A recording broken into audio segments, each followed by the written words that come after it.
Una vez más, nos juntamos a través de un vídeo.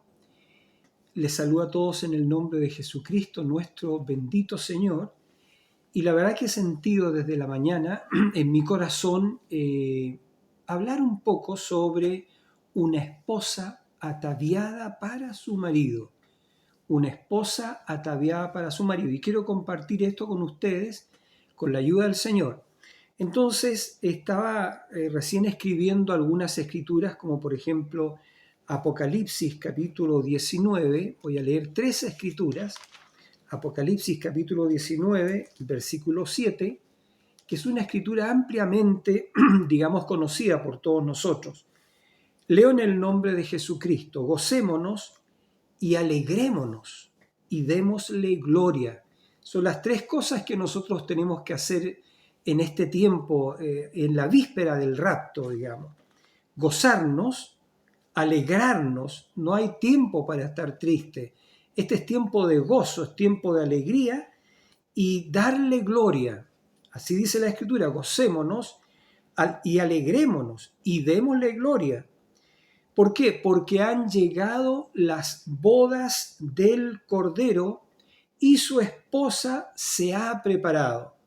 Entonces está hablando la Escritura acerca de gozarse, de alegrarse y de darle gloria, porque han llegado las bodas del Cordero, esta unión invisible entre el novio celestial y la novia terrenal, donde ella ya deja de ser novia y se convierte en la esposa del Cordero. Entonces, y dice, porque han llegado las bodas del Cordero y su esposa se ha preparado. Y esto es lo más importante. ¿Cómo prepararse? ¿Cómo prepararse? Bueno, cuando hay una boda en lo natural, por supuesto que la novia se prepara. Ella hace su vestido y se prepara para esa ocasión, digamos, ese día señalado, el día de su vida, ¿cierto? Porque ella siempre de niñita ha soñado, ¿cierto?, con ese día, ese momento, digamos, una mujer, digo, desde su niñez, ha soñado con ese momento tan especial de casarse, de tener un esposo, tener una familia, tener un hogar. Entonces, bueno, y esa es la historia de la Biblia, porque todos estos tipos naturales del matrimonio, el matrimonio es un tipo natural de lo que es espiritual. El Señor permite en nuestros matrimonios, ¿cierto?, que nos hayamos enamorado y casado y haber, digamos, levantado una familia con la ayuda del Señor, justamente por eso, para que nosotros podamos entender este matrimonio entre Cristo y su iglesia. Ya Pablo el apóstol decía: grande es este misterio, que el hombre dejará a su padre y a su madre y se unirá a su mujer, y los dos serán una sola carne. Y el apóstol Pablo, los Efesios, predicándole, enseñándole estas cosas, decía: grande es este misterio. Pero yo digo este misterio en relación a Cristo con su iglesia, que es un misterio. Entonces este matrimonio es un misterio, es grande, y es el más grande de todos. Y es la fiesta más grande de todas las fiestas, porque si en un matrimonio en lo natural, ¿cierto?, toda la familia se prepara, los tíos, las tías, ¿cierto?, el abuelo, la abuela, por así decirlo, de ella o de él, ¿cierto?, que van a contraer matrimonio, y los sobrinos y la familia se convoca, se reúne, es porque es una gran ocasión, una nueva familia se va a formar, una unión está a punto de ser efectuada, realizada. Entonces ese es el punto lo que queremos hablar, y que yo creo que Dios desde la mañana tocó mi corazón al respecto de eso: una esposa ataviada para su marido. ¿Ya? Y entonces dice, y acá lo más importante dice: y su esposa se ha preparado. ¿Y cómo se prepara ella? Evidentemente que a través de su vestidura, su vestido de novia, un vestido blanco, ¿cierto?, mostrando pureza, que ella ha guardado su pureza para este momento tan especial. Entonces dice: y a ella se le ha concedido que se vista de lino fino, limpio y resplandeciente, porque el lino fino es las acciones justas de los santos. La Biblia dice que Dios preparó desde antes de la fundación del mundo ciertas obras para que nosotros en este tiempo caminásemos en esas obras. Es decir, son obras preparadas por Dios, porque la Biblia dice que los pasos del hombre justo son ordenados por Jehová, son ordenados por el Señor. Entonces, Dios dejó ciertas obras para que nosotros hiciéramos en este tiempo el fin en particular. Me refiero a la iglesia de Jesucristo, en particular las obras que Dios predestinó para que nosotros anduviésemos en ella. Y eso es algo muy tremendo que queremos ver ahora, porque estaba viendo cómo se puede desarrollar este tema de una esposa ataviada, es decir, vestida para su marido. Entonces, y dice, bueno, eso es Apocalipsis 19. Y tengo otra escritura que es Apocalipsis 21, 9, ya donde dice así, 21:9, dice, vino entonces a mí, está hablando Juan acá, Juan el que está escribiendo, es el escriba de todo el libro del Apocalipsis, vino entonces a mí uno de los 7 ángeles que tenían las 7 copas llenas de las 7 plagas postreras, y habló conmigo diciendo, ven acá, yo te mostraré la desposada, la esposa del Cordero. Y no es menor, porque ella es la esposa, es la señora. Si Jesucristo es el Rey del cielo y de la tierra, y ella, ¿quién es? Ella es la esposa, la señora Jesucristo. Nuestro Señor es el Señor Jesucristo, y su esposa es la señora Jesucristo, la reina del cielo.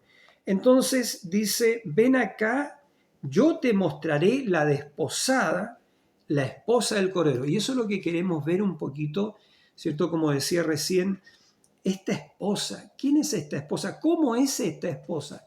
¿Cómo está ataviada ella? ¿Cómo se viste la esposa, la señora de Jesucristo? Y la última escritura que está acá en Apocalipsis 22 también es tan conocida por el pueblo elegido del Señor en este tiempo, el fin, que es Apocalipsis 22, ¿cierto? 17, donde dice, y el Espíritu y la esposa dicen, así termina el libro, la Biblia, que empieza en Génesis, que significa el comienzo, el principio, y termina en Apocalipsis, que Apocalipsis significa quitando el velo, es decir, quitando el velo, descubriendo toda esta revelación que está a través de todas las páginas de la Biblia. Y termina así, y el Espíritu y la esposa dicen, ambos dicen la misma cosa, y dicen, ven. Y el que oye, diga, ven. Y el que tiene sed, venga. Y el que quiera, tome del agua de la vida gratuitamente. Entonces estas 3 escrituras son, bueno, toda la Biblia es extraordinaria, es sobrenatural porque es la palabra de Dios. Entonces acá Dios, el Señor, ¿cierto?, escribió en su libro lo que le dijo a Juan que escribiera, pero el libro, la profecía termina así, ¿cierto? La iglesia, la verdadera iglesia, que es la esposa de Jesucristo, uniéndose, llegando a ser una con Él. Entonces, la esposa, hablemos primero un poquito con la ayuda del Señor, porque esto tiene que ser inspirado. ¿Quién es la esposa? El profeta de Dios, el hermano Branham, en las edades de la iglesia, creo que en el libro de la revelación de Jesucristo, hablando sobre la necesidad de revelación, porque a ver, revelación es fe. Cuando Dios le da revelación de la palabra a usted, eso es fe. Revelación es fe. Y la fe es una sustancia. La fe es la certeza de lo que se espera, la convicción de lo que no se ve, la certeza de lo que se espera. Porque por ella, por medio de la fe, por medio de esta sustancia, los antiguos alcanzaron un buen testimonio delante de Dios. Entonces dice la Escritura que sin fe, sin esta sustancia, sin revelación divina, es imposible agradar a Dios. No podemos agradar a Dios sin tener revelación divina. Y la revelación viene de Dios. Dios es el que revela su palabra. Entonces, como nosotros somos su pueblo, somos sus hijos, sus atributos, y algo muy importante, somos las piedras vivas que forman su casa, su tabernáculo, su iglesia, y aún más su esposa. Entonces Él nos tiene que dar revelación de esto. Entonces el Espíritu Santo a través del profeta, el hermano Branham, ¿cierto?, dijo esto. Dijo: cuando la verdadera iglesia sepa quién es ella, lo que ella representa y que ella puede obrar las obras mayores, será un ejército invencible y Satanás estará definitivamente contrarrestado en contra de ella. Es decir, Satanás odia la revelación, Satanás no quiere que usted reciba esta revelación, él combate la revelación. ¿Ya? Él combate eso. ¿Cómo la combate? Por ejemplo, a través de la organización, a través de tantas iglesias que se llaman la iglesia de Jesucristo, ¿cierto? Pero viven como el mundo, tienen sus dogmas, sus credos, sus organizaciones, tienen su jerarquía, sus obispos, sus superintendentes, sus papas y todo eso. Y eso está fuera de la Escritura. Permiten a las mujeres que sean predicadoras, que sean pastoras, que sean obispos, y eso es antiescritural. Entonces sabemos que eso es un remedio, por eso así es como Satanás combate la revelación, porque si hay tantas iglesias, ¿cierto?, ¿cuál de todas ellas es la iglesia de Jesucristo? En algunas iglesias, entre comillas, o en algunas logias, o en algunas organizaciones, yo hablaría más bien de iglesia que iglesias, hablaría de organizaciones religiosas o religión organizada. Hay muchas religiones organizadas, ya, pero Cristo no las ha organizado, porque ¿cuántas denominaciones tenemos en el mundo? Hay miles de ellas, y Cristo el Señor no es autor de confusión, sino es autor de paz. Entonces, Cristo no ha fundado esas iglesias, no las ha organizado Él, porque todo esto es una tremenda confusión, ya, porque le digo de verdad, digamos, entre las denominaciones, ¿por qué son denominaciones? Porque tienen sus propias doctrinas, tienen sus propios credos, acentúan ciertas escrituras y otras no, creen alguna escritura y otras las descreen. Pero esta iglesia de Jesucristo, la primera cosa, ella es la palabra. Ella es la palabra, absolutamente la iglesia de Jesucristo es la palabra, porque Jesucristo es la palabra. Entonces, ella, ¿qué es lo que puede ser ella, la iglesia de Jesucristo? La palabra. Porque ella, la iglesia, es carne de su carne, hueso de su hueso, lo acabo de citar, Pablo lo dijo, es carne, la iglesia es carne de su carne, hueso de sus huesos, vida de su vida. ¿Qué otra vida puede haber en la iglesia sino la vida del Espíritu de Dios? A través del Espíritu Santo, ¿verdad? Entonces, ella es vida de su vida. Ella no puede producir una vida mundana. Digamos, una gente fumando cigarrillos, bebiendo, maldiciendo, robando, etcétera, etcétera, y viviendo una vida religiosa. No, la iglesia, el Dios viviente no puede hacer eso porque ella es la palabra. Entonces, repito, porque ella es carne de su carne, hueso de su hueso, vida de su vida, espíritu de su espíritu. ¿Ya? Y nosotros entendemos por esta escritura que ella es Él. Porque ese es el misterio del matrimonio, ¿ya? El misterio grande es este misterio.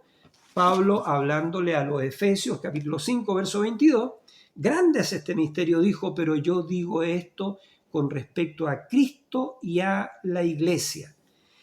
Entonces, ahora que la iglesia esté edificada sobre la revelación, nuestro bendito Señor Jesucristo, cuando mencionó la palabra iglesia, creo que está ahí en Mateo capítulo 16, si no estoy equivocado, él le dijo a Simón, le dijo: bienaventurado eres Simón, hijo de Jonás, porque no te lo reveló carne ni sangre. Y sobre esta piedra yo edificaré mi iglesia, y las puertas del infierno no prevalecerán en contra de ella. Entonces, esa es la revelación, pero ¿la revelación de quién? La revelación de la piedra, que es Jesucristo, porque Cristo es la roca, es la principal piedra del ángulo y piedra escogida y preciosa para los que creemos, pero para los que la desecharon, para los que no reciben revelación y no creen en la roca, en la piedra, ya la piedra que los edificadores desecharon, dice la Escritura, ha venido a ser la principal piedra del ángulo, ¿ya? Y dice, y roca que hace caer, ¿ya? Porque tropiezan en ella, siendo desobedientes, dice la Escritura, para lo cual también fueron destinados. Entonces hay hijos, hay personas, hijos de Dios, y también hay hijos de perdición. Bueno, es que otro tema. Entonces, ella no puede ser una iglesia mundana, ella tiene que ser santa, porque la Biblia dice, Jesús dijo, sed santos porque yo soy santa. Perdón, sed santos porque yo soy santo, dijo el Señor Jesucristo. Entonces, la iglesia tiene que participar de la santidad de Jesucristo. Y la única forma que participe de la santidad de Jesucristo es recibiéndolo a Él. Porque Cristo dijo, en aquel día tú sabrás que yo estoy en ti y tú en mí. Y esto es, como lo dijo Pablo también a los colosenses, porque a Pablo le fue revelado este misterio. Y Pablo dijo, el misterio que estuvo oculto por siglos y edades, que es Cristo en vosotros, la esperanza de gloria. Si una organización religiosa recibiera esta revelación del Señor Jesucristo, dejaría su organización, dejaría sus credos, dejaría sus dogmas, porque se daría cuenta que eso es palabra humana añadida. Y esta iglesia, la iglesia de Jesucristo, es una virgen de la palabra porque no conoce credos ni tradiciones hechas por los hombres. Eso es lo que diferencia a la iglesia, a la novia, que ahora se une en matrimonio con Cristo, quien es la palabra y llega a ser la esposa del Cordero. Entonces, por eso digo, las denominaciones, las organizaciones están fuera del cuadro, aunque reclamen ser la iglesia del Señor Jesucristo y que se va en el arrebatamiento, no. Quien se va en el arrebatamiento es la esposa del Cordero que llega a ser una con Él y que Dios la va a vindicar. Dios la va a vindicar, va a decir ella, esta es Él, esta es ella, ¿ya? Así como Jesús en el monte de la transfiguración, la voz que salió de la nube lo identificó y dijo, este es mi Hijo amado, en quien yo me complazco en morar, ¿cierto? A él oíd, así dijo, así también Dios va a vindicar cuál es su iglesia verdadera. ¿Cuál es esta iglesia que echa fuera demonios? Esta iglesia que habla en nuevas lenguas, porque Jesús dijo, estas señales seguirán a los que creen. En mi nombre echarán fuera demonios. Y por ejemplo, toda enfermedad son demonios, ¿ya? Demonios son espíritus de adulterio, por ejemplo. Espíritus de mentira son demonios. Ya espíritu de ladrón, robar, ¿cierto? Son demonios que se apoderan de las personas. Mentira, espíritus de mentira, son espíritus que poseen al ser humano. Pero Cristo dijo, estas señales seguirán a los que creen. En mi nombre echarán fuera demonios. Las enfermedades son también provocadas por espíritus. Gran parte de ellas, aunque usted no lo crea, pero gran parte, la mayoría de las enfermedades son provocadas por espíritus y están en otra dimensión, primero, antes de materializarse en esta dimensión. Entonces, la única forma que nosotros podemos entender, por ejemplo, cuando Jesús reprendía y decía, espíritu sordo y mudo, sal de él. Lea la Biblia. Jesús decía, espíritu sordo y mudo, sal de él. O cuando sanó a los leprosos, ¿ya? ¿Qué es eso? Bueno, no es nuestro tema, pero eso es. Entonces Jesús dijo, estas señales seguirán a los que creen. En mi nombre echarán fuera demonios, hablarán nuevas lenguas. Si bebieren cosa mortífera no les dañará. Quitarán serpientes y sobre los enfermos pondrán las manos y estos sanarán. La iglesia natural, las organizaciones religiosas, a los enfermos psiquiátricos, ¿cierto?, que tienen algún problema mental, los pastores y los obispos de estas organizaciones los envían al psiquiátrico, lo envían al psiquiatra. Pero ¿qué hace la verdadera iglesia al Dios vivo? Echa fuera a esos demonios, por supuesto, pone las manos sobre los enfermos y estos tienen que sanar. ¿Ya? Entonces, porque ella, la verdadera iglesia de Cristo, cree la palabra del Señor. Y la palabra del Señor dice, por sus llagas fuimos todos nosotros curados. ¿Qué es lo que cree la verdadera iglesia del Señor? La verdadera iglesia de Cristo cree en la obra consumada del Señor, que ya está hecho. Cuando Cristo dijo en el Calvario, cuando murió por nosotros, tomó nuestros pecados, tomó nuestras enfermedades también, ¿cierto? Y Él fue al Calvario y dio su vida por nosotros. Antes de morir dijo, consumado es. En otras palabras, hecho está, porque Él sabía que era el Cordero de Dios que quita el pecado del mundo, que Él iba a dar su vida en expiación por el pecado de su pueblo. Porque Cristo, aquí también hay una cosa muy buena, Cristo no murió por todos, murió por muchos, es decir, la sangre de Jesucristo, búsquenlo en la Biblia. Él derramó su sangre por muchos, no por todos. Ahora, ¿por qué? Porque no todos son redimibles, no todos fueron predestinados. Por ejemplo, hay una escritura en Mateo 7, capítulo 7, versículo 21, dice, no todo el que me dice Señor, Señor, entrará en el reino de los cielos, sino aquel que hace la voluntad de mi Padre que está en los cielos. Jesús dijo ahí en Mateo capítulo 7, muchos me dirán en aquel día, Señor, pero no echamos fuera demonios en tu nombre, no hablamos en nuevas lenguas y no hicimos maravillas, prodigios y señales. Y entonces Jesús les protestará. Apartaos de mí, no os conozco, apartaos de mí, obreros de iniquidad, obreros de iniquidad. ¿Y qué son esos obreros de iniquidad? Son predicadores, son pastores, son obispos de las diferentes organizaciones, ya que ellos predican sus dogmas y sus credos e incrementan, digamos, el cuerpo de creyentes, su iglesia, quizás, bueno, por hacer crecer su denominación, su organización, y también por sus dineros y por todo eso, y por fama y por popularidad. Pero la iglesia al Dios viviente no es así, realmente no es así. No busca ni fama, ni popularidad, ni dinero, ni hacer crecer una organización humana, no. Ella solamente busca hacer la voluntad de Dios. Entonces, retenga eso, en Mateo 7:21, esos que predicaron, que hicieron maravilla y que hicieron señales, es decir, usaron los dones del Espíritu, ¿ya? Pero su enseñanza estaba en contra de las Escrituras, entonces el Señor Jesús le dijo, apartaos de mí, obreros de iniquidad, nunca os conocí. Ese es un grupo, pero fíjese ahora en Romanos capítulo 8, versículo 30, dice, a los que antes conoció, a esto los llamó, y a los que llamó, a esto los justificó, y a los que justificó, a estos pues los glorificó.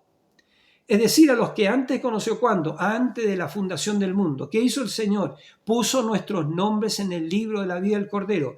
¿Qué iba a hacer el Señor en el tiempo del fin? Iba a llamar esos nombres, se los iba a revelar a ellos, lo iba a llamar.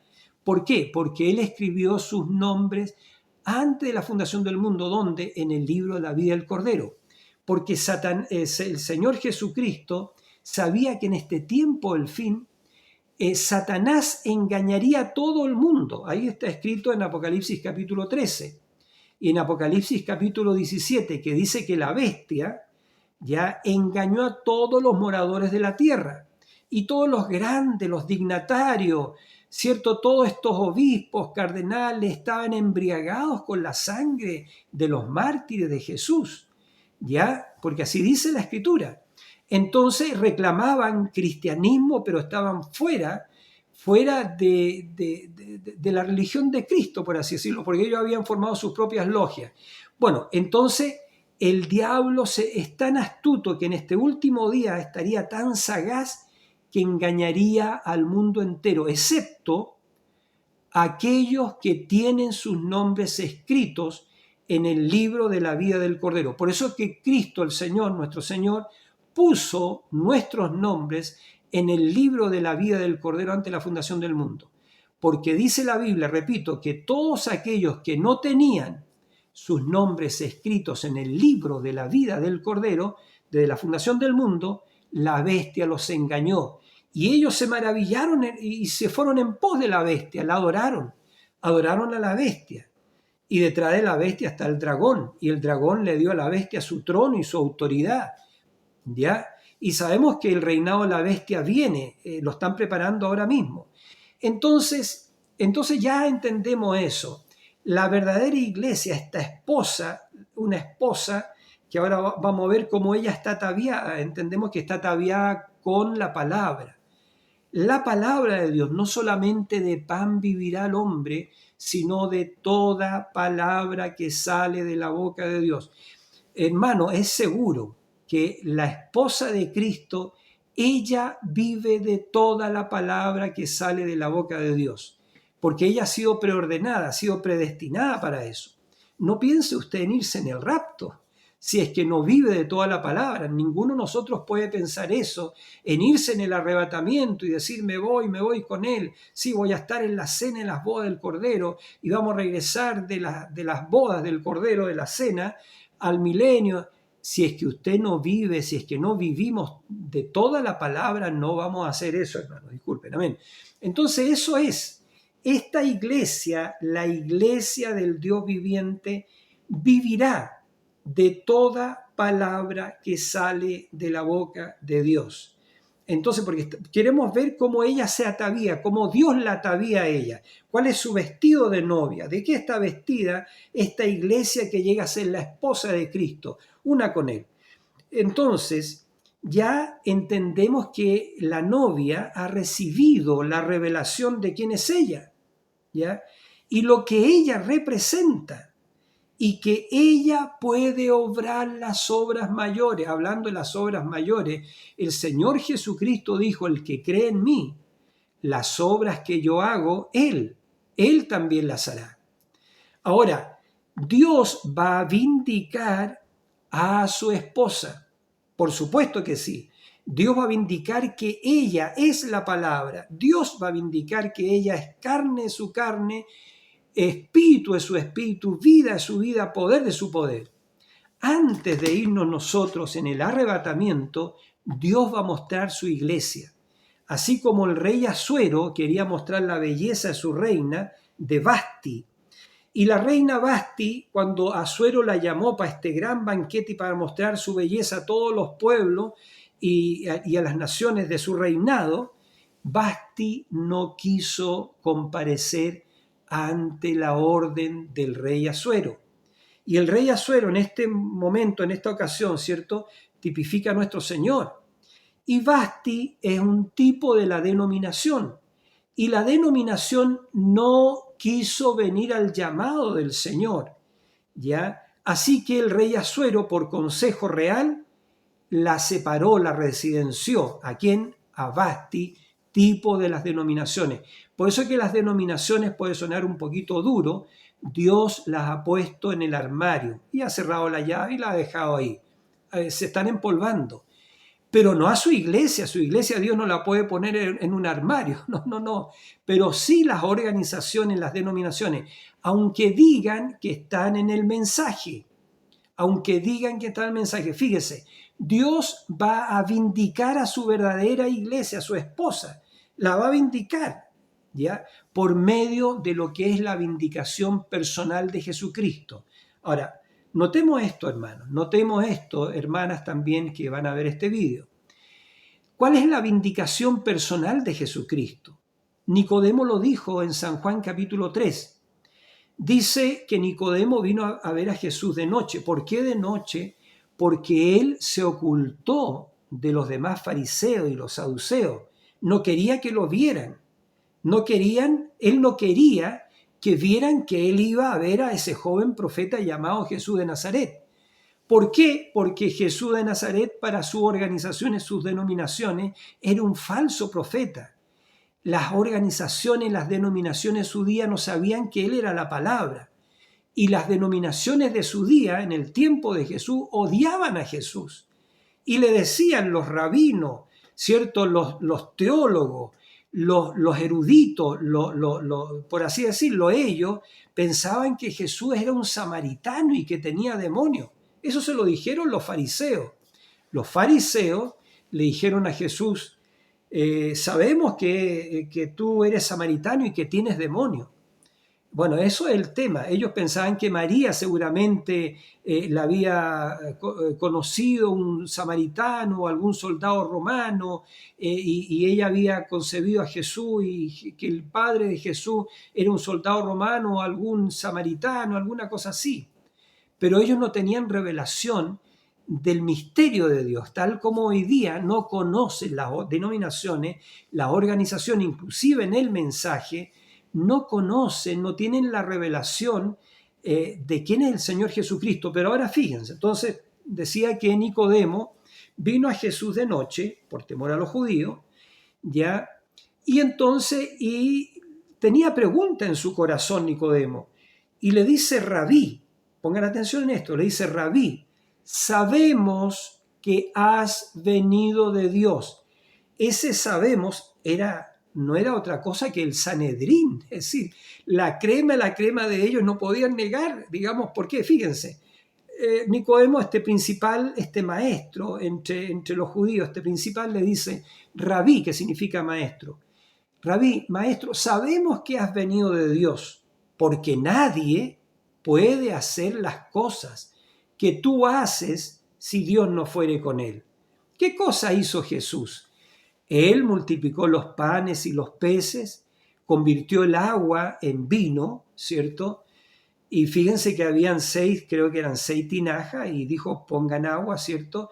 Y él las convirtió en vino, y el maestresala probó ese vino y dijo, esto no se hace. Cuando lo probó, porque él no sabía que Jesús el maestresala, no sabía que Jesús había convertido esa agua en vino, pensaba que era vino. Entonces, cuando el probador, el catador, este maestresala, probó ese vino, dijo, ¿qué es esto? Esto no se hace. Es decir, no se deja en una fiesta el mejor vino para el final, ¿ya? Porque al final, según el mundo, ¿cierto? Al final están todos ebrios y no saben catar un vino, me imagino yo, distinguir un vino bueno de uno malo, pero al principio sí, porque están con todos sus sentidos pendientes de eso, sus sentidos naturales, digo, humanos, carnales. Entonces, pero ¿por qué Cristo, el Señor, dejó eso, el mejor vino para el final, la mejor revelación, ¿ya? La mejor revelación, porque el Señor ya dijo, no toquéis al aceite ni al vino.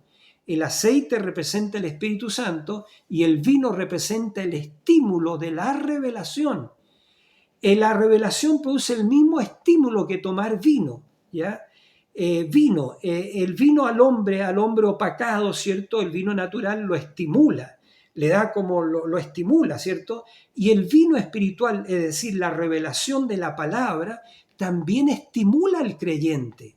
Por ejemplo, que usted el Señor le empieza a decir a usted que usted es la esposa del Cordero, que es su esposa, y le empieza a revelar su secreto a su oído. Y le dice, te voy a llevar a las bodas, a la cena de las bodas del Cordero, y después vamos a vivir acá en el milenio y vas a reinar conmigo 1000 años y tú vas a regir las naciones con vara de hierro. Y voy a escribir sobre ti el nombre de la ciudad de mi Dios y el nombre de mi Dios, así dijo Jesús, y voy a poner en ti mi nombre nuevo. Y te voy a dar una piedrecita blanca, y en la piedrecita blanca un nombre nuevo que ninguno conoce sino aquel que lo recibe. y te voy a dar la estrella en la mañana, y te voy a hacer una columna en el templo de mi Dios. Entonces, y tú te vas a sentar y le dice, o le dice a usted o a mí, ve, y te vas a sentar en mi trono, así como yo me he sentado con mi Padre en su trono. Entonces, cuando eso es revelado por el Espíritu de Dios, ¿qué produce eso? Estímulo, ¿ya? Y eso produce esa estimulación tan grande que algunas veces nos hace brincar, nos hace saltar o nos hace hablar en lenguas. Eso es verdad, eso es verdad. Cuando usted está orando, por ejemplo, quizás usted ha tenido la experiencia, está orando al Señor solo en su habitación, y está orando y se pierde en la oración y empieza a hablar en lenguas, en una lengua, pero usted empieza a hablar, ¿ya? ¿Qué es eso? Pablo dijo, el que habla en lenguas habla a Dios. Y entonces, si habla lenguas en la iglesia y no hay intérprete, calle, porque Pablo dijo, prefiero hablar 5 palabras con entendimiento que 10.000 en el espíritu, que no edifiquen a la iglesia. ¿Ve? Entonces, por eso, bueno, ya es otro punto, pero estamos hablando del estímulo de la revelación. ¿Ve? Entonces, esta novia, déjeme decir, esta esposa de Cristo, por medio de esta tremenda revelación, está estimulada. Estamos estimulados, hermano, estamos estimulados porque sabemos lo que viene para este mundo, pero sabemos lo que Dios tiene para nosotros, cuál es su propósito, cuál es su plan. Entonces, ya la novia ha recibido la revelación de quién es ella. Ella es Él. Y también lo que ella representa, ella es la Señora Jesucristo y que puede obrar las obras mayores. Entonces estamos hablando de la vindicación personal de Jesucristo. Y subrayen eso, retengan eso. La vindicación personal. Y yo estaba diciendo que Nicodemo le dijo eso, ¿ve? Mire, Rabí, sabemos que eres venido de Dios porque nadie puede hacer las cosas que tú haces si Dios no fuere con él. Esa es la vindicación personal, ¿ve? Lo que vio el Sanedrín, lo que vio Nicodemo y lo que vieron ellos en su tiempo, pero no quisieron admitirlo por razón de sus organizaciones, porque si lo reconocían a él se derrumbaba todos los fariseos, los saduceos, toda esa cosa, todo eso se derrumbaba, ¿ve? Todas esas tradiciones de hombre, porque Jesús le había dicho, ustedes invalidan los mandamientos de Dios enseñando doctrinas y mandamientos de hombre. Y ellos no querían reconocer eso, como hoy en día no quieren reconocer la verdad de que Dios ha enviado un profeta con un mensaje. ¿Por qué? Porque el mensaje que es la palabra les derriba sus organizaciones, sus denominaciones, sus credos, sus dogmas. Y no tienen el valor para enfrentar esto, no tienen el valor, prefieren seguir ciegos, tal y como los fariseos de aquel tiempo. Pero bueno, vuelvo a la vindicación personal. Rabí, sabemos que eres venido de Dios porque nadie puede hacer las cosas que tú haces si Dios no fuere con él. Mire, la vindicación personal de Jesucristo, el Espíritu Santo hablando a través de Pedro, hablando de Jesús, dijo, a este Jesús ya varón aprobado por Dios con maravillas, señales y prodigios. Esa es la vindicación personal de Dios a una persona. Y esa es la vindicación personal de Jesucristo a su iglesia. ¿Cómo Dios va a aprobar a su iglesia antes de llevarse en el rapto? Escuchen, con maravillas, señales y prodigios. Y eso va a estremecer a las naciones. Viene una sacudida para las naciones. Ya, las naciones son las iglesias, por supuesto. Mire, hay una escritura que dice en Isaías 60, que me encanta, me gusta mucho porque habla de nosotros, habla de este día. Isaías vio este día y dijo, levántate y resplandece. La verdadera iglesia se ha levantado hoy en día por medio de la revelación la ha levantado. ¿Ve? Isaías profetizó y dijo, levántate y resplandece, porque ha venido tu luz, que ha venido tu mensaje. ¿Cuál mensaje? El séptimo sello. ¿Y qué es lo que es el séptimo sello? La segunda venida del Señor. ¿Y qué había en el séptimo sello? 7 truenos emitieron sus voces. ¿Y qué hacen esas 7 voces vivientes? Traen la tercera etapa. ¿En quién? En esta iglesia del Dios viviente. Maravillas, señales y prodigios, porque Dios la va a vindicar con su vindicación personal. Dios va a probar a su iglesia, a su esposa ataviada para él, para su marido, la va a vindicar y a aprobar con maravillas, señales y prodigios. Es decir, estas señales seguirán a los que creen. Lo que acabo de citar, ¿ve? El que cree en mí, voy a repetir, Jesús dijo, el que cree en mí, las obras que yo hago, él también las hará y aún mayores. ¿Ya? Jesús dijo, si estuvierais en mí y mis palabras estuvieran en vosotros, o dicho de otra forma, si permanecéis en mí y mis palabras permanecen en vosotros, pedid todo lo que queráis. Y esto es todo. Pedid todo lo que queráis y os será hecho. Ahora, Dios no miente. La novia, por supuesto que sabemos que Dios es Dios. Sea Dios veraz y todo hombre mentiroso. Los hombres, las organizaciones, las denominaciones mienten. Tergiversan los textos para predicar de acuerdo a sus conveniencias. Entonces eso, Dios va a vindicar a su iglesia, a su verdadera iglesia, a su esposa, que es carne su carne, hueso su hueso, vida su vida, espíritu es su espíritu, poder de su poder. Eso es lo que es ella. La va a vindicar con maravilla, señal y prodigio. Entonces, con el mismo ministerio del Señor Jesucristo. Y ese ministerio, ¿qué indica ese ministerio? La segunda venida del Señor. Porque la segunda venida del Señor es Cristo en su iglesia. Cristo no pisa la tierra en esta venida secreta, porque Él viene en la forma de la palabra y en la forma de la palabra semilla que se siembra en el corazón de su iglesia, de su novia, y esta semilla es regada y empieza a germinar y empieza a crecer. Y de momento nace en usted la fe de Jesucristo, nace la virtud de Jesucristo, nace la ciencia de Jesucristo y usted se empieza a llenar de la ciencia, el conocimiento del Señor Jesucristo, disculpen. Y nace en usted la templanza, el dominio propio de Jesucristo. Ya usted no se impacienta con los demás, ya no pierde los estribos, no. Algo nace en usted que lo hace ser templado. Entonces nace en usted esa virtud, ¿ve?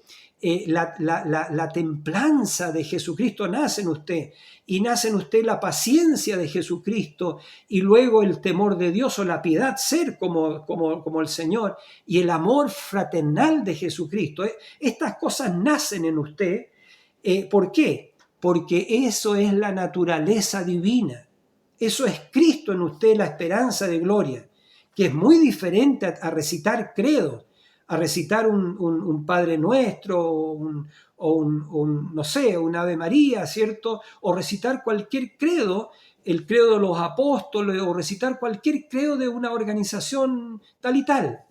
No, esto es la palabra haciéndose carne y la carne convirtiéndose en la palabra. Porque acuérdense, Jesús en San Juan 14:3 dijo, vendré otra vez y os tomaré a mí mismo.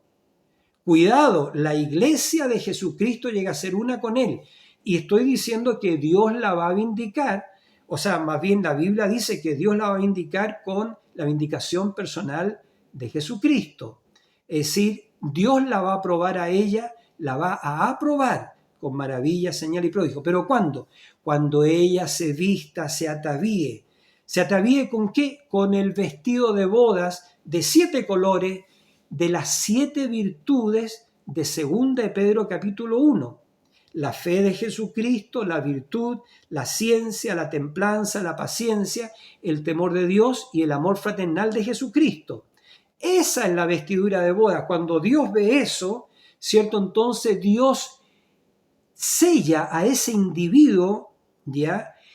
Lo sella con el verdadero bautismo del Espíritu Santo. Y baja la piedra de corona que es la cabeza, que es Cristo, que es la principal piedra del ángulo, y ese individuo y Cristo llegan a ser una sola cosa, es decir, como es el marido con su mujer. Ahí ella se convierte en la esposa. Por eso que en este bendito mensaje a nosotros se nos ha enseñado el mensajero, ¿cierto? El profeta, el hermano Branham, enseñó, ¿cierto? Él predicó que cuando el creyente llega al 7º escalón, al 7º peldaño, es decir, al amor fraternal, y todas esas virtudes anteriores han nacido en él, Entonces, cuando él da este séptimo, sube al séptimo peldaño, al amor fraternal, allí hay alguien que lo introduce ¿a dónde? A la cámara del rey. Y en la cámara del rey nosotros entendemos el tipo antiguo testamentario del libro de Esther, que ahí está Asuero, que no es otro que nuestro Señor Jesucristo. ¿Para qué? Para recibirla a ella, para unirse, para consumar este matrimonio. Por eso que estamos diciendo, ella ya cuando llega al séptimo escalón y es introducida a la cámara del rey, porque esa es la hora, este es el tiempo, esta es la edad que estamos viviendo, nosotros estamos identificando nuestra edad, la edad de la palabra, la edad de la novia, la edad de la esposa, la estamos identificando en la cámara del rey. Si usted o yo, cualquiera, está más abajo en los peldaños, ¿cierto? Aún usted o yo no hemos dado el primer paso de la fe de Jesucristo a través del nacimiento. La fe de Jesucristo no ha nacido en usted ni en mí. No podemos todavía ser la esposa. Somos una novia, ¿cierto? Una candidata a ser la esposa. Pero cuando usted viene esa fe sobrenatural de Jesucristo y usted nace por medio de su espíritu, nace ya, porque este es el nacimiento de toda la palabra, nace la fe de Jesucristo en usted.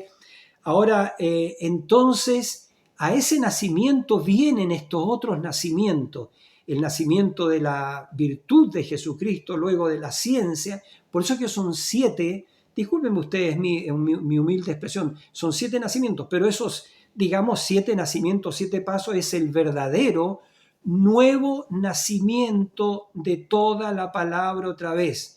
¿Ya? En los días de Lutero, el nuevo nacimiento en aquellos días, el año 1520 y tanto, en esa fecha, cuando Dios levantó a Martín Lutero para restaurar la verdad de la justificación por la fe, es decir, que el justo vivirá por la fe, y si retrocediere no agradará a mi alma, dijo el Señor, entonces aquellos que recibían esa porción de la palabra, nacían, pero nacían a esa palabra. Y ese era el nuevo nacimiento, hasta donde lo que yo entiendo. Ese era el nuevo nacimiento en ese día y Dios lidiaba con ellos y los bendecía. Entonces, en los días de Wesley, el nuevo nacimiento era la santidad, la doctrina de santidad. Por eso que ellos vivían en santidad y etcétera, etcétera. Las hermanas se cubrían hasta las muñecas, sus vestidos eran hasta arriba, hasta el cuello, sus faldas largas. Parecían verdaderas anticuadas a los ojos del mundo. Hoy día, ¿qué diría el mundo, Dios mío? Entonces, pero esa era la doctrina de santidad. Ellas querían esa iglesia de Juan Wesley, ¿cierto?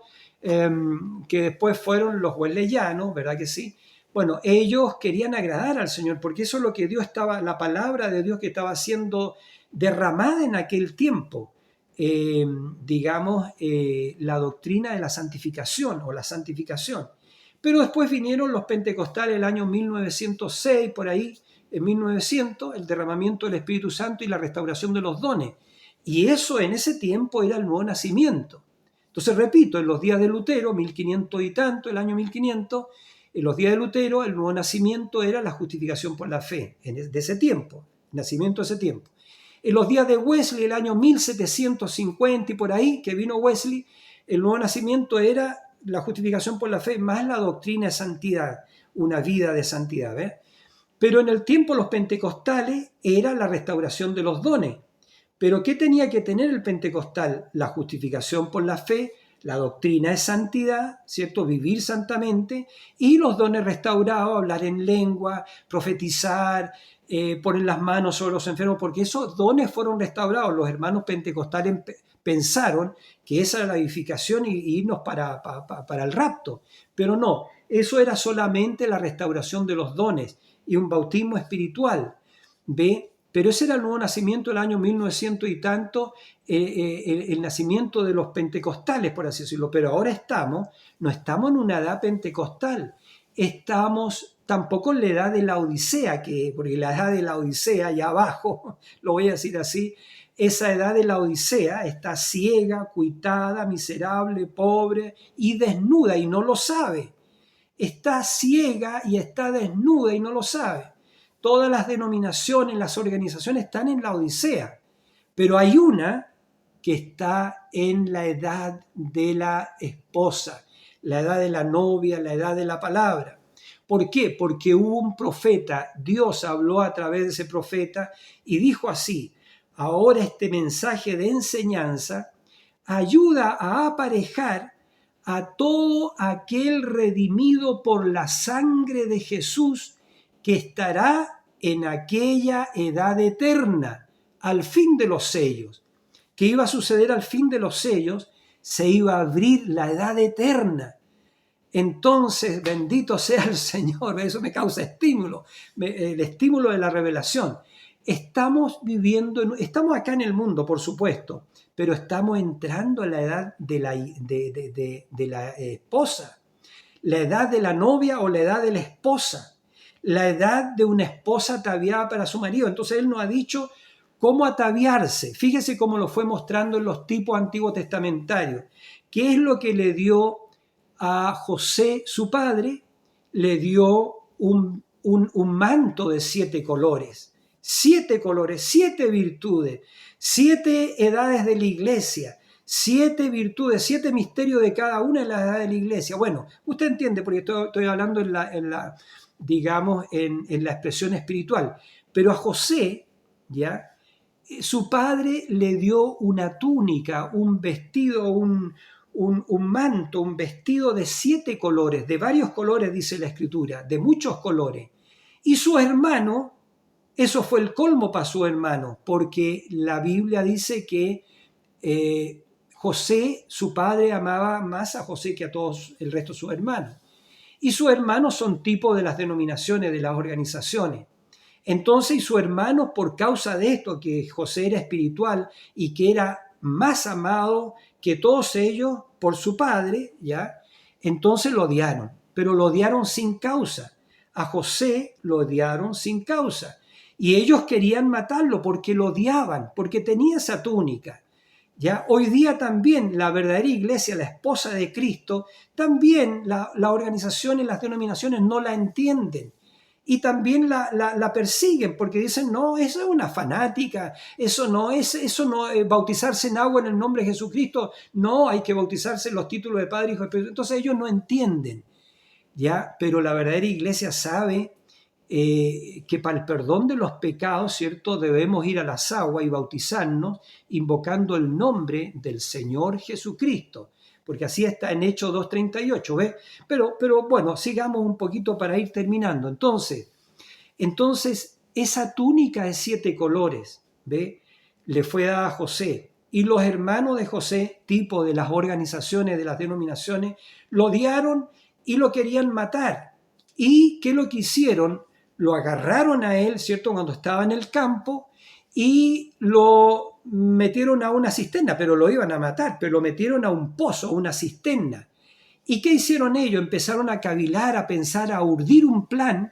¿Qué hacemos con nuestro hermano?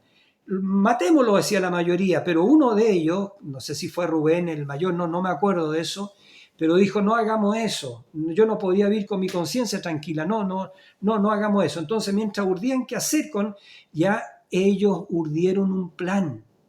Y ese plan, ¿cierto? Ahí venían unos madianitas antes de eso y la verdad que lo vendieron como esclavo para Egipto. Ya entonces así el hermano mayor, entiendo, dijo, bueno, ya no lo matamos, que bueno, para no tener la sangre de nuestro hermano en nuestras manos, y lo vendieron, pero eso es matarlo igual, ¿ya? Y las denominaciones hoy día quieren matar a la verdadera iglesia, la esposa de Cristo, ¿cierto? Hablando mal de ellos, desprestigiando, ¿ya? Bueno, quizá otro tema, pero es el desprestigio, ¿ya? Es asesinar a un hermano, ¿cierto? Bueno, entonces lo vendieron a Egipto, esos madianitas, lo vendieron como esclavo y se deshicieron de José. ¿Y qué hicieron con el manto? ¿Qué hicieron con la revelación? Ya mataron a un corderito, a una oveja seguramente, y la empaparon con la sangre de ese animalito.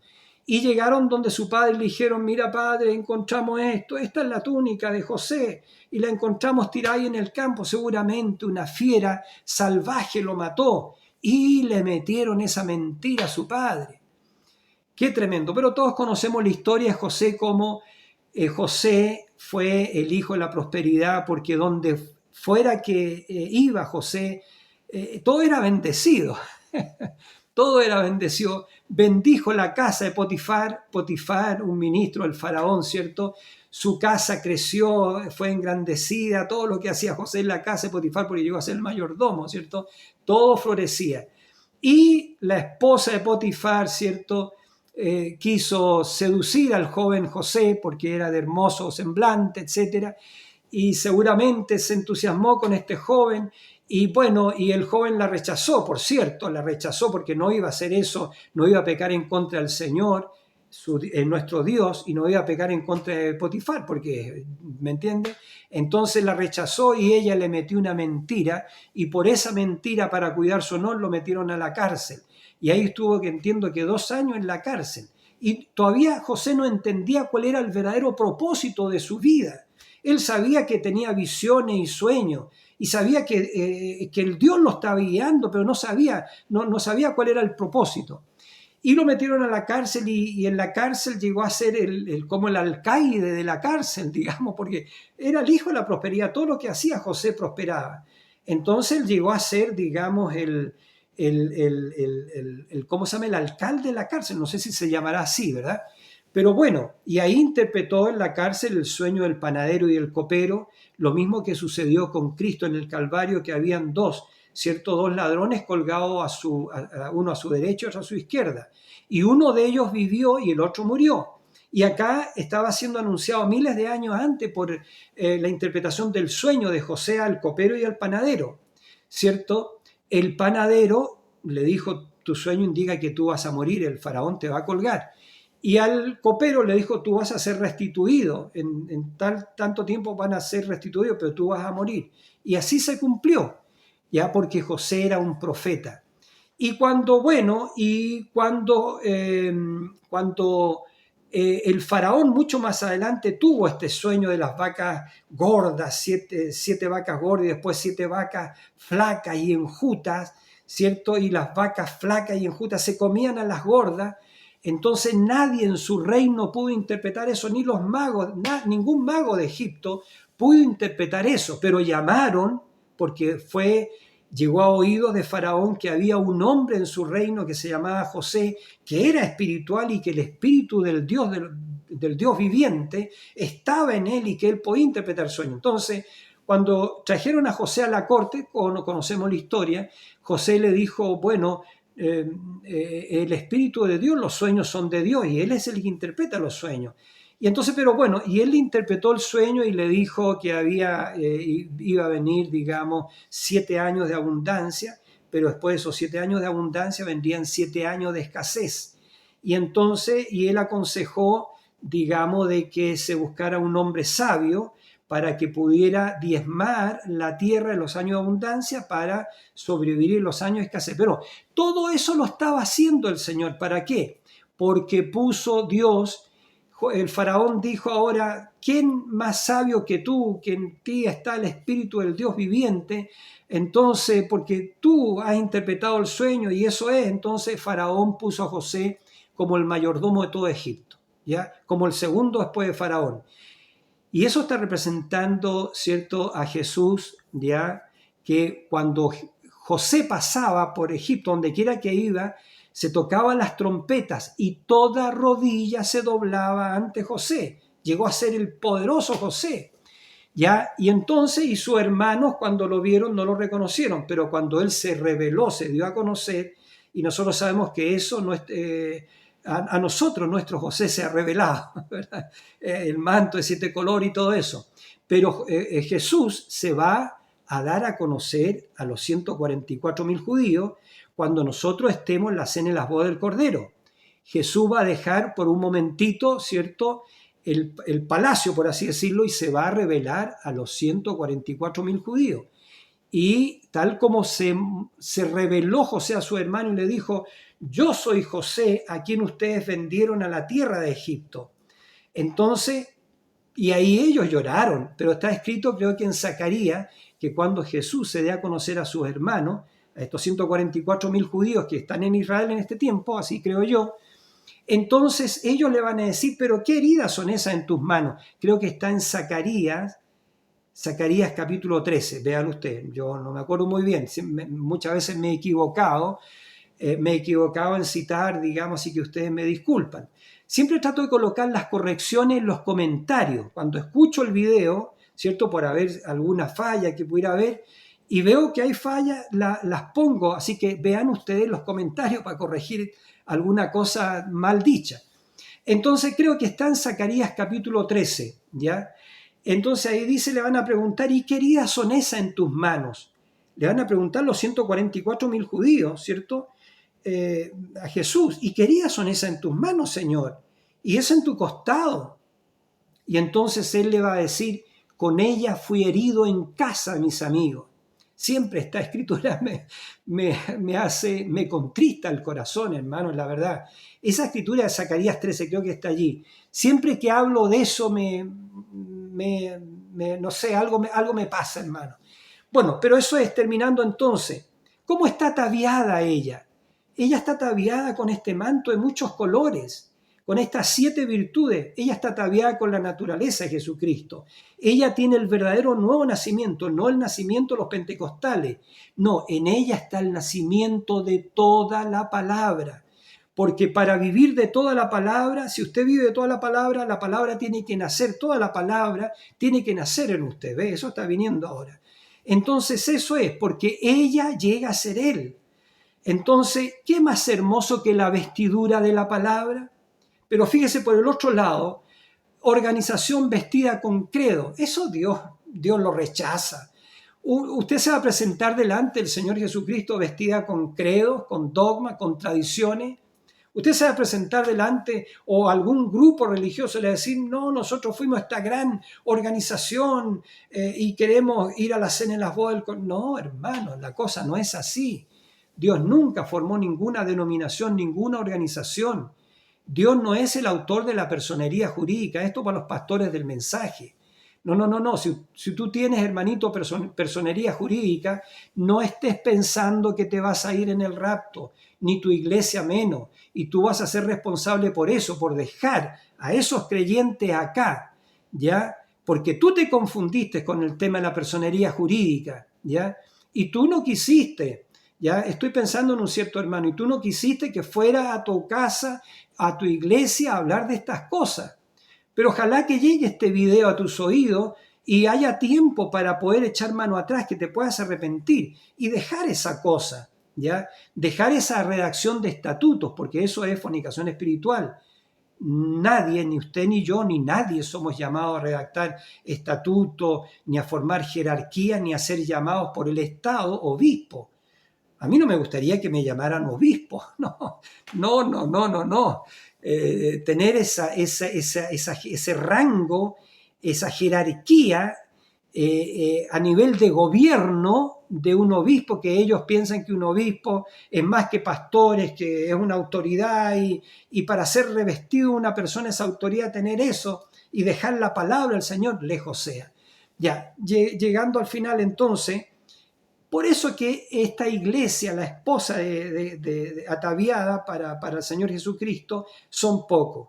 El profeta llegó a decir, yo no quiero decir que sea esto, ni el profeta tampoco dijo eso, pero dijo serán pocos.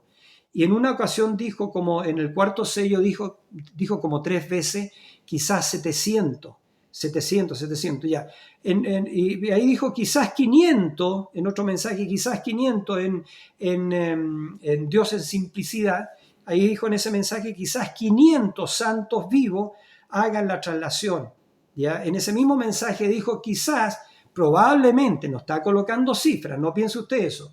Probablemente, en su parábola el profeta dijo eso, ¿ve? Probablemente, quizás uno saldrá de Jeffersonville, ¿ya? La ciudad donde él nació. Quizás uno saldrá de Georgia. En Georgia actualmente hay millones en esa ciudad. Quizás uno saldrá de África. Y la expresión del profeta en su parábola, para hablar que eran pocos, dijo quizás 500 santos vivientes subirán en la traslación. Bueno, ese es otro tema, pero fíjese, los que reciben la revelación, la iglesia, que se casa con Cristo y que se atavía de la palabra, con estas 7 virtudes, con el verdadero nuevo nacimiento de toda la palabra, son pocos, son pocos. Entonces, ¿y qué recibe ella para vestirse? Antes de terminar, no podría terminar sin decir esto. Son los 7 truenos de Apocalipsis capítulo 10, versos 3 y 4. Porque cuando Jesús viene descendiendo del cielo con una nube sobre su cabeza, el arco iris sobre su cabeza, y viene en una nube con el arco iris sobre su cabeza, y dice que traía en su mano un librito abierto y puso su pie derecho sobre el mar, que tipifica pueblos, muchedumbres, nación y lengua, y puso su pie izquierdo sobre la tierra, que representa la tierra de los Estados Unidos, porque allí Dios levantó el profeta. Fíjense, él clama a gran voz como cuando ruge un león, y cuando hubo rugido, 7 truenos emitieron sus voces. Y Juan, cuando oyó lo que los 7 truenos dijeron, iba a escribir las cosas que los 7 truenos dijeron, pero oyó una voz del cielo que le dijo: no, Juan, no escribas las cosas que los 7 truenos han dicho, no los escribas. Y el Señor dijo: yo lo voy a revelar en aquel día cuando tengan necesidad de saberlo. Pero son estos 7 truenos que le muestran a la novia cómo prepararse, cómo ataviarse, cómo vestirse. Y esos 7 truenos son estas 7 voces vivientes, 7 voces de trueno de las 7 edades de la iglesia, 7 virtudes, pero mucho más que eso, 7 virtudes que están relacionadas con los derechos redentivos de cada una de las edades de la iglesia, y que está relacionado estos 7 truenos con la gloria séptuple del Señor. Entonces tenemos 3 cosas que revelan estos 7 truenos. Revelan los misterios, verdades que estaban contenidos en los 7 sellos. Y estos misterios, verdades revelados divinamente son los que visten, atavían a esta novia para que se convierta en la esposa de Cristo. A todo esto, bueno, a ver, entonces eso es, ¿ve? Eso es, los 7 truenos estaban bajo el 7º sello. El 7º sello es la venida del Señor. ¿Y qué hacen estos 7 truenos? Visten a la novia, le muestran cómo prepararse para recibir gracia. Gracia, porque ella, la señorita Jesucristo, es gracia de pies a cabeza, nada que tú y yo hayamos hecho. No, esta iglesia que se va en el arrebatamiento es pura gracia. Cristo lo hizo todo por nosotros, puso nuestro nombre en el libro de la vida del Cordero. Él mismo vino acá a la tierra en forma humana, nuestro Señor Jesucristo, ese cuerpo, ya, y Él dio su vida, tomó nuestros pecados, nuestras transgresiones en su propio cuerpo, y dio su vida y derramó su sangre por nosotros para lavarnos en su sangre. Ve, por eso que Él lo hizo todo. ¿Y qué estamos haciendo nosotros? Solamente creerle a Él y no dudar su palabra. Y recibimos su palabra con gozo y nos gozamos y nos alegramos y le damos gloria. Eso es lo que hacemos. ¿Ya? Pero nosotros nada hemos hecho, porque Él nos predestinó, Él nos amó. Creo que está en Jeremías capítulo 30, versículo 3, dijo Él: con amor eterno te he amado, por tanto te prolongué mis misericordias. Léalo usted, porque puedo citarlo de una forma un poquito equivocada. Pero allí dice, Jeremías capítulo 30, verso 3, con amor eterno te he amado. ¿Y quién puede amar con amor eterno sino a una novia eterna que está siendo manifestada ahora? Porque nosotros somos la parte femenina del Espíritu de Dios. La iglesia es el espíritu femenino de Dios. Así como Eva, la varona, ¿cierto?, era la parte femenina de Adán, ¿ya? Dios puso la parte masculina en un cuerpo y puso la parte femenina de Adán en otro cuerpo que se llamó Isha, la varona, que después fue Eva. Entonces, asimismo, Dios sacó de Cristo, ¿cierto?, de su costado sacó la iglesia. Por eso que la iglesia, que es su esposa, es carne, su carne, hueso, su hueso. Y Cristo murió por ella. Entonces, ella es gracia de pie a cabeza, y los 7 truenos le muestran a la novia cómo prepararse para recibir gracia y fe de traslación. Ya, entonces estoy terminando con eso. Y acuérdense, ella es la palabra, porque Cristo viene a buscarse a sí mismo. San Juan 14:3, vendré otra vez y os tomaré a mí mismo, para que donde yo estoy, vosotros también estéis. Entonces, dejemos eso y Dios no viene por una organización amadores de credos, de dogmas, que se pintan, se cortan el pelo, las mujeres usan pantalones, predican, hacen pastoras, viven como el mundo, van al cine, tanta cosa, no viven una vida de santidad, no. Y se amontonan maestros conforme a sus propias concupiscencias, que les predican lo que ellos quieren oír. Bueno, eso es todo. Entonces, pero esta iglesia, la esposa de Jesucristo, son pequeños dioses. Quiero terminar diciendo esto. Salmo, a ver, muchas veces me he equivocado, creo que es el Salmo 82.6. Véalo usted, siempre me equivoco. Salmo 82.6, si estoy citando bien el Salmo, ahí dice, yo dije vosotros sois dioses, porque eso es lo que es un redimido de Dios, es un pequeño Dios. Y Dios lo fue mostrando en el Antiguo Testamento con Moisés, trayendo plaga a existencia, con Josué, que hizo Josué, paró el sol y la luna. ¿Qué hizo Eliseo? ¿Qué hizo Elías? Elías hizo 8 milagros. ¿Qué hizo Eliseo? 16 milagros. ¿Qué hizo nuestro bendito Señor Jesucristo?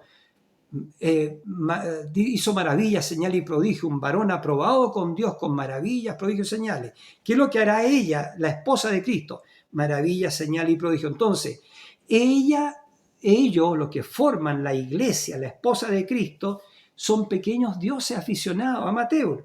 Porque eso es lo que es un hijo de Dios, un pequeño Dios. Son pequeños mesías. Esta iglesia es una iglesia mesiánica. Son pequeños mesías, ¿ya? Entonces, porque son hijos de Dios adoptados. Ahora los hermanos en el mensaje entienden bien eso. Y esta iglesia, aunque hay hermanos, muchos hermanos en el mensaje que no creen esto, esta verdadera iglesia sacudirá a las naciones. Escuchen, señales, prodigios que fueron hechos por los apóstoles, será una cosa menor a lo que ella hará. Y eso fue profetizado porque esto va a suceder. ¿Qué dije recién? ¿Qué leí recién? Que lo que hicieron los apóstoles, las maravillas, las señales, los prodigios que hicieron los apóstoles, será una cosa menor a lo que la esposa de Cristo va a hacer ahora. ¿Por qué? Porque será la deidad revelada en seres humanos. El Espíritu Santo trayendo a acontecer el pensamiento de nuestra mente.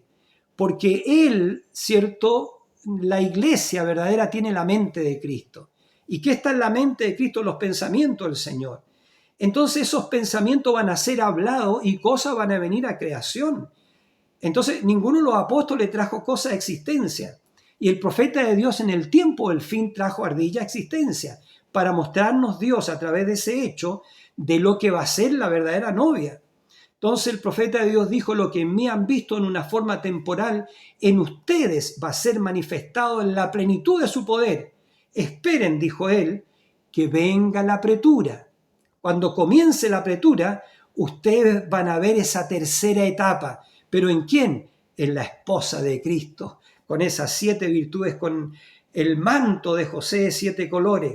Entonces, fíjense, terminando, la iglesia es la posición donde su alma, ahí tenemos que llegar nosotros, llegar a esta posición donde nuestra alma, nuestros pensamientos, nuestras actitudes sean perfectas en la vista de Dios, porque Él tiene que agradarse de su esposa, ¿ya? Así como Asuero se agradó de Esther, y a Esther la vistió el 7º eunuco. Ella no procuró el adorno del mundo, sino que ella se vistió con esa naturaleza, digamos, afable y apacible, mansa.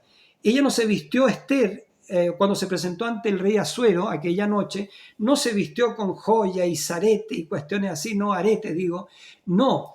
Ella se vistió como se viste la esposa de Cristo, ¿ya? De estas virtudes, de esta belleza interna, de esta belleza hermosa que en Cantares el Señor le dice a esta reina, le dice, paloma mía que estás escondida en los agujeros de la peña, muéstrame tu voz, hazme oír tu voz. Si el Señor como un novio también Él quiere verla y quiere verla vestida y ya quiere unirse. Y esto está a punto, está pasando, hermano. Bueno, termino entonces. Una iglesia ungida no en emoción como los pentecostales, no en emoción, ya, porque esto es más que emoción. Ahora, por supuesto que lleva emoción, pero una iglesia ungida no en emoción, ya, sino en poder supremo en control, poder supremo en control, sabiendo exactamente qué y cómo. Eso es lo que operaba en el Señor Jesucristo. ¿Qué es lo que operaba en el Señor Jesucristo? Poder supremo en control.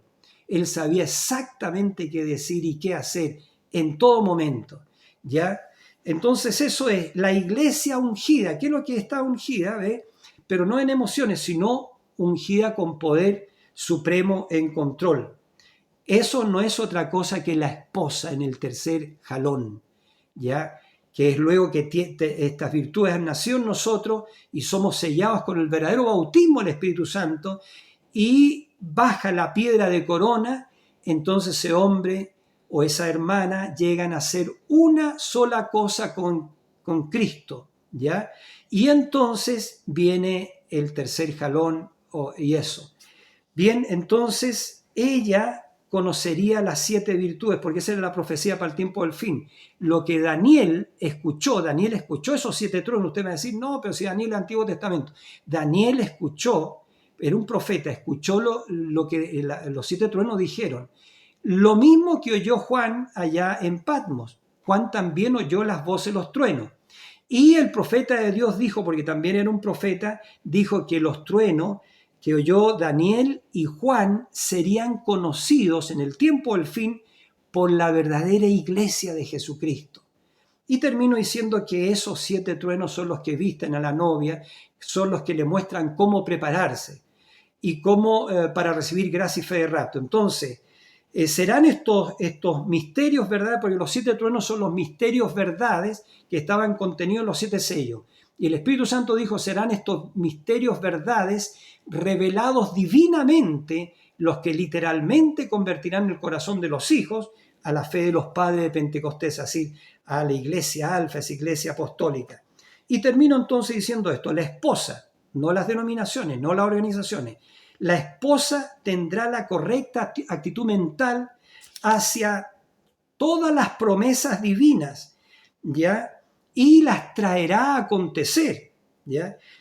Porque la actitud correcta es de recibirlo y decir, es así, dice el Señor, porque ahí en una parte el profeta de Dios dijo, ella tendrá el así, dice el Señor, o se quedará en silencio, se quedará callada. Entonces, pero ella tendrá el así, dice el Señor, porque ella tiene la palabra, y la palabra es así, dice el Señor. Hermano, eso es lo que está en mi corazón esta mañana con respecto a una esposa ataviada para su marido. Vistámonos de toda la palabra de Dios. Ya se nos ha dado el privilegio, amados hermanos, de comer del árbol de la vida. Es un privilegio. El que venciere, dijo el Señor, le daré a comer del árbol de la vida. Y el árbol de la vida es Cristo, y Cristo es la palabra. Y es por eso que el Señor dijo, no solamente de pan vivirá el hombre, sino de toda palabra que sale de la boca de Dios. Que el Señor Jesucristo les bendiga y hasta una muy próxima oportunidad cuando, el Señor ponga algo en mi corazón y me empuje a hacerlo. Amén. Que Dios les bendiga, amados hermanos, y hasta una muy próxima oportunidad cuando Dios así lo permita. Amén.